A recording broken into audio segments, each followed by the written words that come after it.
नमस्कार। Kumar astro science में आपका स्वागत है। मैं एस्ट्रोलॉजर प्रवीण वर्मा। आज मैं आपको भवन निर्माण के लिए भूमि परीक्षण और भूमि चयन के विषय में बतलाऊंगा। जो भूमि आपने भवन निर्माण के लिए सिलेक्ट की है, क्या वह भूमि आपके लिए अति उत्तम फलदायी है या मध्यम फलदायी है। जो भूमि अति उत्तम फलदायी होती है वह भवन स्वामी को धन संपत्ति, ऐश्वर्य, मान सम्मान इत्यादि प्रदान करती है। जो भूमि मध्यम फलदायी होती है वह आपको अति उत्तम से थोड़ा कम फल प्रदान करती है। जो भूमि मध्यम फलदायी होती है वह भवन स्वामी को अति उत्तम फल नहीं देती। कभी सुख कभी दुख, इस तरीके से कभी मीठा कभी खट्टा, इस तरह का स्वाद वह भूमि स्वामी को प्रदान करती है। तो अब हम भूमि का परीक्षण करने के लिए सबसे पहले शास्त्रों में अगर हम देखें तो बहुत सारे प्रयोग बताए गए हैं जिनके अनुसार आप भूमि का परीक्षण करके उस भूमि का चयन कर सकते हैं। परंतु वे सब इतने टिपिकल हैं कि एक आम नागरिक के लिए उन परीक्षणों को कर पाना संभव नहीं है। तो मैंने कुछ ऐसे दिव्य प्रयोग शास्त्रों में से निकाले हैं जिनके माध्यम से आप अपने लिए एक अति उत्तम भूमि का चयन कर सकते हैं। इसके लिए भूमि स्वामी को अब सबसे पहले अपनी भूमि पर जाना होगा। वहाँ जाकर के वह अपने एक हाथ की लंबाई के बराबर लंबा, एक हाथ की लंबाई के बराबर चौड़ाई और एक हाथ की लंबाई के बराबर गहराई का एक चौकोर गड्ढा भूमि पर कर ले। करने के पश्चात उस भूमि में से जो मिट्टी निकली है, उस गड्ढे में से जो मिट्टी बाहर निकली है, उस मिट्टी को पुनः उस गड्ढे में फिर से फिल कर दे।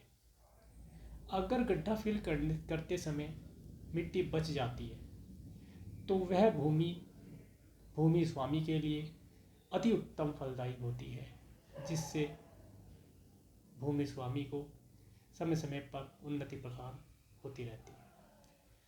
अगर गड्ढा फिल करते समय भूमि में से जो मिट्टी हमने निकाली थी गड्ढे में से, वो पुनः फिल करते समय बराबर पड़े, ना अधिक हो ना कम हो, तो वह भूमि स्वामी के लिए उत्तम फलदायी होगी। उत्तम फलदायी भूमि अति उत्तम फलदायी से थोड़ी कम फलदायी होगी। और अगर गड्ढा फिल करते समय मिट्टी कम पड़ जाती है तो वह भूमि मध्यम फलदायी होगी, जो भूमि स्वामी को कभी मीठा कभी खट्टा, कभी शुभ कभी अशुभ, इस तरह के लाभ प्रदान करेगी। इसी प्रकार मैं आपको एक प्रयोग और बतलाता हूँ। उसके लिए भूमि स्वामी भूमि के मध्य में अपने एक हाथ के बराबर लंबाई चौड़ाई का और गहराई का एक गड्ढा बनाए। गड्ढा बनाने के बाद वो उसमें जल भर दे। जल से पूर्ण भरने के पश्चात भूमि स्वामी उस गड्ढे से 100 कदम की दूरी पर जाए और वहाँ से लौटकर वापस आए। जब भूमि स्वामी लौटकर वापस आता है उस गड्ढे के पास, अगर वह गड्ढा पानी से पूर्ण रूपेण भरा हुआ है तो वह भूमि अति उत्तम फलदायी होगी। और अगर वह गड्ढा 1/4 पानी उसमें रह जाता है तो वह भूमि उत्तम फलदायी होगी। और अगर किसी कारण से उस गड्ढे में से सारा पानी सूख जाता है या थोड़ा बहुत ही पानी बचता है तो वह भूमि स्वामी के लिए मध्यम फलदायी होगी। तो इस प्रकार ये प्रयोग आप करके देखें, इस तरह से आप पता कर सकते हैं। तीसरा प्रयोग मैं आपको और बताता हूँ। जब आप किसी भूमि का परीक्षण करने जाएं तो सबसे पहले भूमि को थोड़ा खोद करके 1 फीट करीब खोद करके देखें कि उसमें से जो मिट्टी निकली है उसका बारीकी से परीक्षण करें।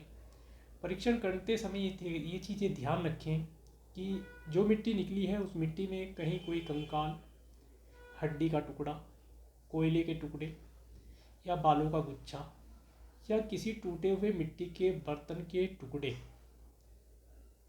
इस तरह की कोई चीज़ें आपको प्राप्त तो नहीं हो रही। अगर इस तरह की कोई चीज़ आपको प्राप्त होती है तो वह भूमि स्वामी के लिए किसी भी प्रकार से शुभ फलदायी नहीं होगी और उसे लेने के पश्चात भूमि स्वामी को दिक्कतों का सामना करना पड़ सकता है। अब अगर मान लीजिए आपने कोई इस तरह का प्लॉट ले लिया है जो आपके लिए भूमि परीक्षण के पश्चात खरा नहीं उतर रहा है, तो अब इसके लिए हम क्या कर सकते हैं? इसके लिए वास्तुशास्त्र में एक उपाय बताया गया है जिसे करके आप उसी भूमि का जो अभी तक हमारे लिए निगेटिव बनी हुई थी उसका हम बेस्ट रिजल्ट प्राप्त कर सकते हैं। उसके लिए हमें करना क्या होगा, जो भूमि स्वामी है वह एक हल की सहायता से उस भूमि पर 7 लाइनें बनाए, सीधी 7 लाइन एक दिशा से दूसरी दिशा तक बनाए। बनाने के पश्चात वो उन 7 लाइनों में 7 तरह के अनाज, जिसे सतनजा बोलते हैं, जो मार्केट में आसानी से प्राप्त हो जाता है, उसे वो उसमें बो दे। बोने के पश्चात थोड़े समय में वे अंकुरित होकर के फसल के रूप में निकल आएंगे।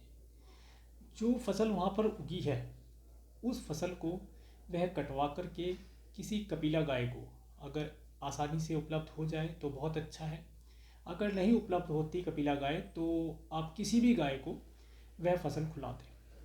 फसल खुलाने के पश्चात भूमि स्वामी उस भूमि पर भवन निर्माण का कार्य शुरू कर सकता है और उस भूमि से उत्पन्न होने वाले सभी प्रकार के वास्तु दोष समाप्त हो जाते हैं और वही भूमि जो अभी तक हम जिसे निगेटिव समझ रहे थे कि हमें निगेटिव रिजल्ट देगी, अब उपाय के पश्चात हमें पॉजिटिव रिजल्ट देना शुरू कर देगी। इस तरह से हमने आज भूमि परीक्षण के बारे में कुछ जानकारी प्रदान की। आने वाले नेक्स्ट वीडियो में मैं आपको किसी प्लॉट या भूमि के मध्य या फ्लैट के अंदर आपको ब्रह्म स्थान ज्ञात करना बतलाऊंगा। अगर आपको मेरा ये वीडियो अच्छा लगा हो तो मेरे इस वीडियो को लाइक करें और यदि आप मेरे चैनल पर नए हैं तो मेरे चैनल को सब्सक्राइब करें, जिससे आने वाला नए वीडियो आपको मिल सके। नमस्कार।